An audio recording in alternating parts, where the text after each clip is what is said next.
샬롬. 하나님의 크신 은혜와 축복이 여러분들과 함께 하시기를 소망합니다. 오늘은 6월 17일 목요일 새벽입니다. 오늘 하루도 주님의 말씀을 붙들고 살아가신 여러분들의 삶에 하나님의 크신 은총과 감당할 수 없는 하나님의 놀라운 사랑이 늘 함께하여서 오늘 하루가 여러분의 삶에서 복되고 행복한 하루 되시기를 주님의 이름으로 축원드립니다. 오늘 함께 나눌 말씀은 출애굽기 2장 11절에서 15절까지 말씀입니다. 출애굽기 2장 11절에서 15절입니다. 모세가 장성한 후에 한 번은 자기 형제들에게 나가서 그들이 고되게 노동하는 것을 보더니 어떤 애굽 사람이 한 히브리 사람 곧 자기 형제를 치는 것을 본지라. 좌우를 살펴 사람이 없음을 보고 그 애굽 사람을 쳐 죽여 모래속에 감추니라. 이튿날 다시 나가니 두 히브리 사람이 서로 싸우는지라. 그 잘못한 사람에게 이르되 네가 어찌하여 동포를 치느냐? 하매 그가 이르되 누가 너를 우리를 다스리는 자와 재판관으로 삼았느냐? 내가 애굽 사람을 죽인 것처럼 나도 죽이려느냐? 모세가 두려워하여 이르되 일이 달로 되었도다. 바로가 이 일을 듣고 모세를 죽이고자 하여 찾는지라. 모세가 바로의 낯을 피하여 미디안 땅에 머물며 하루는 우물 곁에 앉았더라. 미디안 제사장에게 제가 제주 살 때 한라산 마방제라는 곳에서 제주시로 넘어오는 그 길 가운데 저만의 뷰포인트가 있었습니다. 근데 이곳은 이제 낮에는 거기를 지나도 그 느낌을 알 수 없고요. 깜깜한 밤이 되어야 사실 알 수 있는데 밤에 그 바다 위에 갈치잡이 배들이 집어등을 이렇게 환하게 켜놓고 불을 밝히고 있으면 이곳에 서가지고 저 멀리 보이던 바다가 바로 눈앞에 가까이 있는 것처럼 이렇게 보이는 장면을 경험하게 됩니다.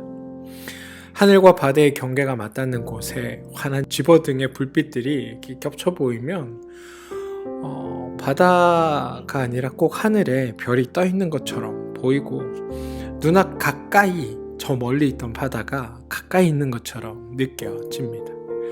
그리고 꼭 바다를 이렇게 한 손에 이렇게 잡을 수 있는 것처럼 그 경험되는 곳이 있습니다. 제가 이 말씀을 드리는 이유는 다음과 같은 질문을 드리고 싶어서입니다. 여러분은 언제 하나님이 여러분과 가까이 계시다고 느껴지십니까? 또 언제 하나님이 여러분과 멀리 있는 것처럼 느끼며 살고 계십니까? 우리는 때때로 하나님께서 우리와 가까이 계신다고 느낄 때도 있는가 하면 하나님이 우리와 좀 멀리 떨어져 계신다라고 느껴질 때도 있습니다. 사실 하나님은 어떤 때 우리에게 멀리 떨어져 계시고 어떤 때는 우리에게 가까이 계시고 하시지는 않으시죠. 단지 우리가 그렇게 느낄 뿐입니다. 그리고 굳이 따지자면 하나님은 정말 언제나 우리와 함께 계시는 분입니다. 우리가 하나님을 멀리 있다 느낄 때는 보통 우리에게 좋지 않은 일들이 생겼을 때일 겁니다.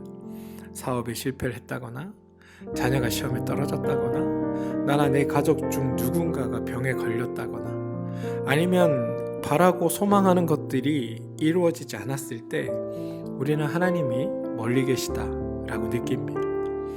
반대로 하나님이 가까이 계시다라고 느낄 때는 내가 원하는 무언가가 이루어졌을 때입니다. 그런데 여러분, 알다시피 하나님은 우리와 동일하게 함께 하시는 분입니다. 우리가 하나님을 멀리 느끼거나 가까이 느끼는 것은 그냥 결국 우리의 느낌일 뿐이라는 겁니다. 따라서 우리는 우리의 느낌으로 살아갈 것이 아니라 사실은 늘 함께 하시는 신실하신 하나님을 믿으며 그 믿음으로 살아야 합니다. 근데 이제 문제는 실제로 우리가 원치 않는 고통이나 아픔이 있을 때 그때 하나님은 나를 살뜰히 돌보신다 믿기 어려운 것도 사실이라는 겁니다. 출애굽기 1, 2장을 보면 표면적으로는 하나님께서는 지금 이스라엘 백성들과 멀리 계신 것처럼 보입니다. 애굽의 요셉을 알지 못하는 바로가 등장했고요. 그 다음에 이스라엘을 핍박했을 뿐 아니라 유아들을 살해하는 정책을 펼치고 있습니다. 표면적으로는 하나님의 도우심이 전혀 느껴지지 않습니다. 그런데 우리가 본문을 자세히 들여다봤을 때 이스라엘은 바로의 그 포갑 정치에도 불구하고 더 번성했습니다. 그것은 하나님께서 함께 하신 결과입니다. 우리 눈에는 포갑 정치만 눈에 보이고 역사하시는 하나님은 잘 보이지 않습니다. 하지만 성경은 이스라엘 백성이 하나님으로 인해 번성케 되었다라고 고백합니다. 우리는 지금 지지난주부터 매주 수요일 새벽에 출애굽기의 말씀을 보고 있는데요. 우리는 출애굽기 1, 2장을 통해 드러나는 표면보다는 이면에 숨겨진 하나님의 그 가까이 계심과 함께 하심과 하나님의 그 꿈을 볼 수 있었습니다. 현재 우리는 우리의 상황의 표면만 보고 하나님께서 멀리 계시지는 않으신가라고 생각할 수 있을지 모르지만 하나님께서는 신실하셔서 우리가 느끼는 것과 상관없이 우리의 삶에 깊이 관여하고 계시고 함께 하고 계신다는 것을 우리는 믿으며 살아야 합니다. 오늘 본문을 보면 장성한 모세의 첫 번째 이야기가 등장합니다. 모세는 애굽의 왕실의 왕자로 자라납니다. 당시 대제국이었던 애굽에서 세계 최고의 교육을 받으며 왕자로 성장합니다. 그런데 여러분, 모세에게 젖을 먹인 사람이 누구죠? 네, 바로 친모인 요게벳입니다. 그래서 모세의 정체성은 애굽의 왕자의 신분이지만 그는 히브리인으로 자라납니다. 신분은 애굽의 왕자이지만 그는 스스로 히브리인이라고 인식하며 살아왔습니다. 오늘 본문을 보면 모세가 애굽의 왕자임에도 불구하고 왕실에 있지 않습니다. 그리고 히브리 사람들이 노역하는 모습을 보러 나와서 관심을 가지고 그들을 보고 있었습니다. 모르긴 몰라도 모세는 자신의 동족인 히브리인들과 어떠한 유대감 같은 것을 가지고 있었는지도 모르겠습니다. 아무튼 그러던 중에 모세는 애굽 사람 히브리 사람을 치는 것을 보게 됩니다. 여기서 친다라는 히브리어 동사 나카라는 단어는 그냥 단순히 때린다의 의미가 아닙니다. 때려 죽인다라는 의미를 가지고 있습니다. 실제로 애굽의 노역 감독관은 어떤 이유든 노역하는 히브리 사람을 현장에서 쳐 죽일 수 있었고 실제로 쳐 죽인 일도 있었습니다. 모세는 히브리인을 치는 감독관을 보고 분노했고 결국 그를 죽여 모래에 숨깁니다. 히브리서 11장 24절과 25절을 보면 장성한 모세의 심정을 이렇게 표현합니다. 믿음으로 모세는 장성하여 바로의 공주의 아들이라 칭함받기를 거절하고 도리어 하나님의 백성과 함께 고난받기를 잠시 죄악의 낙을 누리는 것보다 더 좋아하고 애굽의 왕자로 칭함받기보다는 하나님의 백성과 고난을 함께 받기 원하는 그런 심정의 사람으로 모세는 지금 성장해 있는 겁니다. 그런데 이러한 모세의 마음과 행동은 뜻밖의 결과를 가져옵니다. 모세가 그 다음날이 되어 또 히브리인들의 노역 현장을 가게 됩니다. 그런데 이번에는 히브리인들끼리 싸우는 것을 목격합니다. 그리고 싸움을 말리다 오히려 그들에게 빈축을 사죠. 오늘 읽은 14절에 보면 그가 이르되 누가 너를 우리를 다스리는 자와 재판관으로 삼았느냐? 내가 애굽 사람을 죽인 것처럼 나도 죽이려느냐라고 이야기를 합니다. 오늘 성경 본문 말씀은 모세가 경계선상에 놓여있는 인물이라는 것을 우리에게 보여줍니다. 모세는 분명 대제국 애굽의 왕자입니다. 동시에 모세는 히브리인들과 정서적으로 일체가 되어 있습니다. 애굽의 왕자이지만 히브리인으로 성장했습니다. 모세는 타인이 보기에도 경계선상에 있는 인물처럼 보였습니다. 히브리인들을 위해서 애굽의 감독관을 쳐 죽였지만 히브리인들에게도 받아들여지지 못했습니다. 결국 모세는 애굽에도 받아들여지지 않고 히브리 사람에게도 받아들여지지 않는 그런 경계선상에 있는 인물로 성경은 그를 그립니다. 결국 모세가 애굽 사람을 죽였다는 사실로 인해서 바로는 모세를 죽이려고 찾습니다. 근데 여러분 좀 이상하지 않습니까? 애굽의 왕자였던 그가 애굽의 관원과 다툼 끝에 그를 죽였다고 해서 바로가 왕자를 죽이려 한다는 사실이 좀 납득이 가지 않습니다. 사실 애굽의 바로는 자신의 히브리 유아를 살해하라는 그 명령이 실패로 돌아갔다는 것에 대해서 분노하고 있었습니다. 그리고 히브리 아이가 왕자가 되어서 살아왔다는 것도 잘 알고 있었습니다. 근데 거기까지는 바로는 좋았습니다. 문제는 이 왕자로 자란 히브리 아이가 애굽의 왕자로 자라서 끝끝내 그 마음을 애굽에 주지 않고 히브리 동족들에게 주고 있다는 것을 알았다는 사실입니다. 그리고 계속해서 그것들 때문에 바로는 분노해 왔습니다. 그 정점에 오늘 이 사건이 있었습니다. 그래서 바로가 모세를 죽이려고 한 도화선이 된 겁니다. 여기서 질문이 하나 있습니다. 지금 하나님은 모세와 가까이 계시는 것 같습니까? 아니면 멀리 계시는 것 같습니까? 모세는 지금 공경에 처해 있습니다. 애굽의 왕자였지만 애굽 왕실로부터 배척을 받았고 히브리 사람들을 위하는 마음이 있지만 히브리 사람들에게는 환영받지 못했습니다. 그런 상황에서 이젠 아주 외롭고 고독한 도망자의 신세로 전락하게 됩니다. 이런 모세에게 하나님은 가까이 계시는 것 같습니까? 아니면 멀리 계시는 것 같습니까? 우리는 여전히 표면적으로 보면 모세에게 하나님은 함께 계시지 않는 것처럼 보입니다. 그런데 하나님은 모세와 여전히 함께 계시다고 우리는 알고 있습니다. 오늘 본문 출애굽기 2장에 등장하는 모세의 행동은 우리가 보기에는 참으로 무모해 보입니다. 아무리 그래도 그렇지 사람을 죽인다는 것은 좀 아니지 않습니까? 그러나 분명한 것은 히브리 종족에게 애정을 갖고 있었다는 겁니다. 그럼에도 그의 분노와 행동은 아직은 좀 잘 다듬어지지 않은 미성숙한 것이었습니다. 그런데 여러분, 그럼에도 불구하고 하나님께서는 이런 모세를 하나님의 구원 계획에 포함시켜 사용하십니다. 여기서 우리는 모세의 살인을 정당화할 수는 없습니다. 그런데 우리가 인정할 수밖에 없는 것은 하나님은 지금 모세와 함께 계시고 이스라엘 가까이 계시다는 사실입니다. 지금 모세는 우발적인 잘못을 저질렀습니다. 그런데 하나님께서는 지금 모세의 편을 들고 계십니다.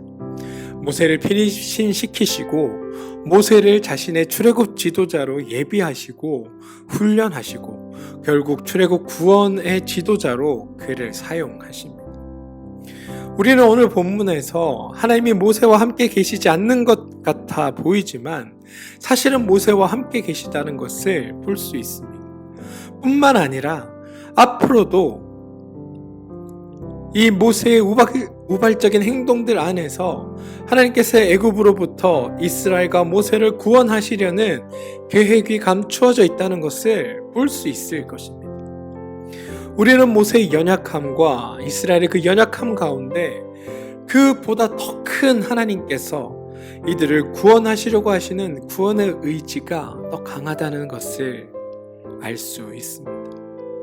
씨앗처럼 감춰져 있는 그 하나님의 구원의 계획을 볼 수 있습니다. 모세는 오늘 이스라엘 백성들을 구원하기에는 참으로 무능한 지도자입니다. 그리고 무모한 지도자처럼 보입니다. 아직 성숙하지 않은 지도자입니다. 그런데 가능성을 볼 수 있습니다. 모세는 이스라엘을 이끌 수 있는 지도자로서의 역량은 부족해 보이지만 그 이면에 하나님의 놀라운 구원의 계획이 숨겨져 있기 때문입니다. 표면적으로 하나님이 가까이 계시지 않는 것처럼 보이지만 그 이면에 아주 가까이 계시는 하나님을 우리는 발견합니다. 오늘 모세는 애굽의 왕자지만 애굽에 속해 있지 않고 히브리 사람들을 사랑하지만 히브리 사람들에게도 받아들여지지 않습니다. 어떻게 봐도 모세는 출애굽 지도자에 합당해 보이지 않습니다. 그런데 우리는 표면적으로만 이렇게 볼 것이 아니라 그 이면에 숨겨진 모세를 어떻게 출애굽 의 지도자로 사용하시는지에 대한 하나님의 놀라운 계획도 볼 수 있다는 것을 기억하시기 바랍니다. 사랑하는 여러분, 지금 하나님께서 혹시 여러분에게 멀리 있는 것처럼 느껴지십니까? 아닙니다. 하나님은 지금 우리와 가까이 계십니다.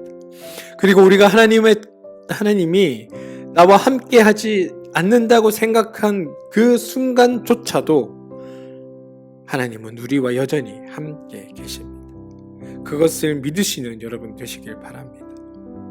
공군 비행사들이 그 비행기 비행을 할 때 가만히 갈 때는 잘 모르지만 상승과 하강을 반복하고 여러 기동을 막 하다가 보면 어디가 위이고 어디가 아래인지 잘 구분이 안 된다고 합니다. 그리고 비행하는 데가 상승 중인지 하강하는 중인지도 잘 구분이 안 간다고 합니다. 그러면 그때 어떻게 해야 하냐 하면 전적으로 그 비행기 앞에 달려있는 계기판을 신뢰해야 한다라고 말합니다. 내 느낌상으로 상승하는 중이라 하더라도 계기판이 하강한다고 알려주면 그 계기판을 믿고 도전관을 당겨야 하고요. 반대로 느낌상 하강하는 것처럼 느껴진다고 하더라도 계기판이 상승하고 있다라고 표시해주면 계기판을 전적으로 믿고 도전관을 밀어야 한다는 겁니다. 그런데 만일 비행사들이 계기판이 아닌 자신의 느낌을 믿기 시작하면 비행기는 곧바로 추락할 수밖에 없다는 이야기를 책에서 읽은 적이 있습니다. 어쩌면 우리의 삶도 마찬가지 아닐까요?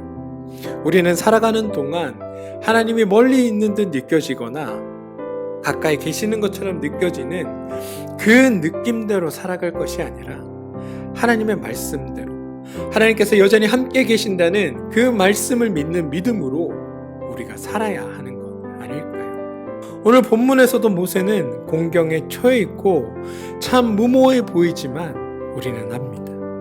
우리의 믿음은 성경 저변에 흐르는 하나님의 말씀은 여전히 하나님은 모세와 함께 계시고 이스라엘 백성들과 모세를 향한 구원의 의지를 갖고 있다는 것을 말입니다.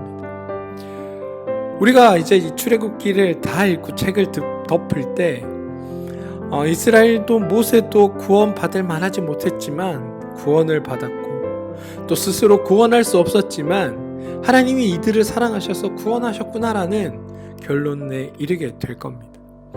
그리고 이는 비단 출애굽기의 말씀뿐만이 아니라 우리의 삶의 내용이고 우리의 믿음의 내용이기도 합니다. 사랑하는 성도 여러분, 오늘 우리는 여전히 모세와 같은 미숙함과 무모함으로 세상을 살아갈지 모릅니다. 하지만 우리의 삶을 인도하시는 하나님의 그 신실하심은 우리의 삶 가운데 여전히 지속될 것이고 하나님의 말씀을 계기판 삼아 살아가는 자들은 결국 하나님의 그 구원의 역사 가운데 임하게 될 것이라는 것을 믿으며 살아가는 그런 복된 날 되시기를, 그런 믿음의 사람들이 되어 주시기를 주님의 이름으로 축원드립니다. 하나님은 우리와 늘 가까이 함께 하십니다. 기도하겠습니다.